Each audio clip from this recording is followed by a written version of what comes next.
जली को आग कहते हैं, बुझी को राख कहते हैं। अगर जिम जाने के बाद भी आप बॉडी ना बना पाए तो उसे पोस्ट वर्कआउट की मार कहते हैं। वाह वाह रमेश, देख रहे हो मेरी रायम? सही सुना आपने। अगर आप जिम जाके पसीना बहा रहे हैं और फिर भी रिजल्ट्स नहीं देख पा रहे हैं, इसका मतलब कुछ तो मिसिंग है। अब आपको टाइगर श्रॉफ या ऋतिक जैसी बॉडी तो चाहिए, तो एक काम कीजिए, post workout meal, post workout supplement अपने डाइट प्लान में ऐड कीजिए। First of all, we all need to know why do we require post workout supplement. जब हम जिम से वर्कआउट करके आते हैं, थक कर आते हैं, लो इन एनर्जी, एक जगह पर बस बैठे रहते हैं और फ़ोन ब्राउज करने लगते हैं या फिर अपनी पंप बॉडी को मिरर के आगे देखते रहते हैं। हम ये भूल जाते हैं कि उस वक्त हमारी बॉडी को पोस्ट वर्कआउट सप्लीमेंट की बहुत ज़रूरत है। हम जब जिम में वर्कआउट करते हैं, मसल्स को इतना टेंशन देते हैं, प्रोग्रेसिव ओवरलोड से ट्रेनिंग करते हैं, मसल्स ब्रेक डाउन हो जाते हैं, उनकी रिकवरी बहुत ज़रूरी है और इसीलिए पोस्ट वर्कआउट सप्लीमेंट ज़रूरी है। लेकिन अब सबको ये ज़रूर जानना होगा कि हम क्या पोस्ट वर्कआउट सप्लीमेंट ले सकते हैं। उससे पहले मैं आपको ये बता दूं कि पोस्ट वर्कआउट मील्स भी इम्पॉर्टेंट हैं, लेकिन हम सप्लीमेंट्स का सहारा इसलिए लेते हैं ताकि हम जल्दी अपनी बॉडी को न्यूट्रिएंट्स प्रोवाइड कर सकें। वे प्रोटीन। वे प्रोटीन आपने सबसे ज़्यादा सुना होगा whenever it comes to fitness.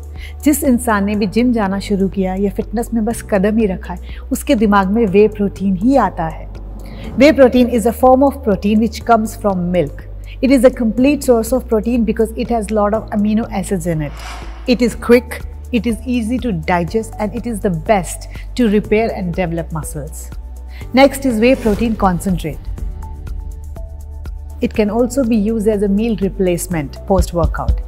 It has some amount of fats and carbs in it. There is another whey protein which is called whey isolate protein. It doesn't have fat in it, it doesn't have lactose in it. So if you are lactose intolerant, this is the best for you.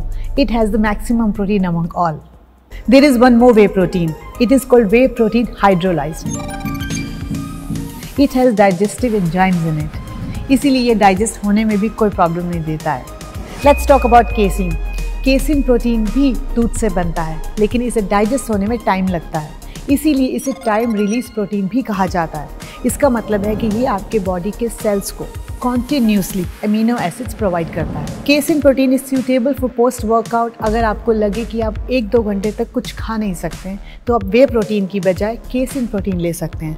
लेकिन इसका best time होता है before bed because of its low absorption rate, because it's a time release protein and when you are sleeping, this is the best protein to have. Even when your body is typically tearing apart the muscles to feed itself, that means if you have not eaten in while, it can aid synthesizing protein into your cells.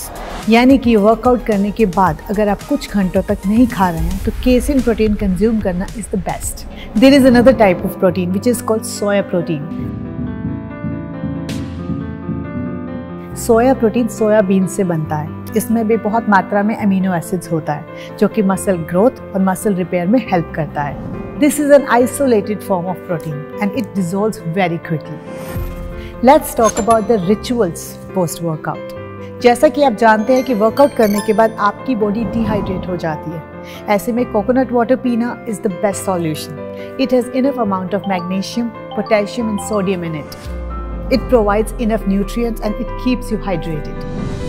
Workout से हुए muscle breakdown को recover करने का सबसे अच्छा तरीका ये है कि आप वर्कआउट के बाद आधे 1 घंटे के बीच बीच में प्रोटीन कंज्यूम करें। Quickly absorb protein. आप उसको कॉम्बिनेशन में भी ले सकते हैं, जैसे कि protein with oats, protein with peanut butter. आपको क्या वर्कआउट किस तरह से लेना चाहिए, ये सब डिटेल्स आप टर्नअप पे पा सकते हैं। Do not under estimate the power of water. Water is required to your body anytime and every time. Post-workout, water is important. When you're dehydrated, simple a glass of water will also help. It will help in muscle growth. और इसके बाद आता है carbs. And you think carbs can be avoided. Actually, no. Post-workout, your body needs carbs. Now, carbs are of 2 types, simple carbs, complex carbs. कुछ लोगों को लगता है कि simple carbs are required post-workout क्योंकि वो quickly absorb होते हैं, जैसे कि potatoes, chocolates, some processed food, but that's not true. I would suggest still stick to complex carbs like brown breads, brown rice, oats, fruits like banana, apple, papaya, pineapple, etc. Stick to good food even if it's a post workout meal. Post workout meal तक तो ठीक है, लेकिन आप सोच रहे होंगे कि जिन प्रोटीन्स की हमने बात की क्या वो सेफ़ है? पोस्ट वर्कआउट सप्लीमेंट्स क्या सेफ़ होते हैं? वेल, उसके लिए आपको डाइटिशियन और एक न्यूट्रिशनिस्ट की ज़रूरत है जो कि टॉनअप पे है।